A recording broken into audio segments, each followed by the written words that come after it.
Leftists talk about historical fascism. They usually mention the privatization of Italy and Germany. However, both are taken completely out of context and need nuance. When Italy privatized industry, it was only temporarily. Italy was doing backwards economically and needed to modernize and industrialize. So it set out to privatize industry. This period was known as heroic capitalism. And just because Italy went under this period does not make it capitalist, since the USSR would do the same thing under Vladimir Lenin with its new economic policy. However, by 1932, all privatization would stop in Italy, and Italy would engage in a quote-unquote fascistization of the economy. Under the fascism of the corporate state, planning boards set product lines, production levels, prices, wages, working conditions, and the size of firms. Licensing was ubiquitous. No economic activity could be undertaken without government permission. By the mid-1930s, corporate statism and regulatory concentration had caused the Italian credit system to be put under the control of the state and para-state agencies, and by late 1930s, about 80% of available credit was controlled directly or indirectly by the Italian state.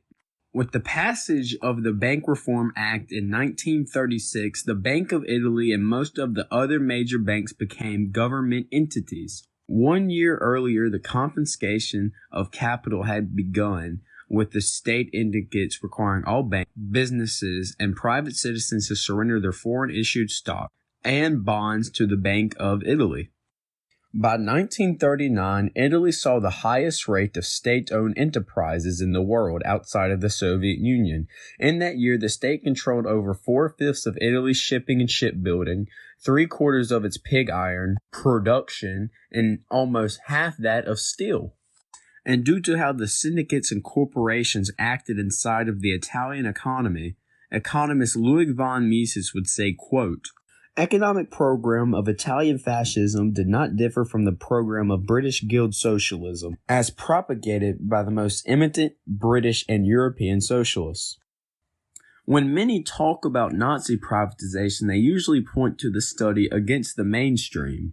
However, I feel like when mentioning this study, they don't even read the study. To quote the study, "It is a fact that the government of the Nazi Party sold off public ownership in several state-owned firms in the mid-30s. These firms belong to a wide range of sectors: steel, mining, banking, local public utilities, shipyards, ship lines, railways, etc. In addition of the delivery of some public services that were produced by government prior to the 1930s, especially social and labor-related services, was transferred to the private sector, mainly to the organizations within the party." So they weren't putting these services back to the private sector, they were putting them in the hands of party officials. That's not privatization at all.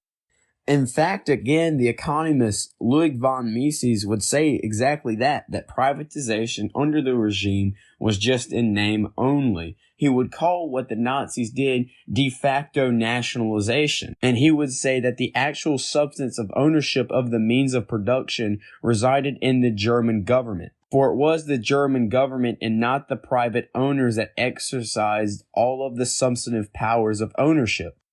So in summary, there was no long-term or any meaningful type of privatization. And to say there is just to partake in historical revisionism.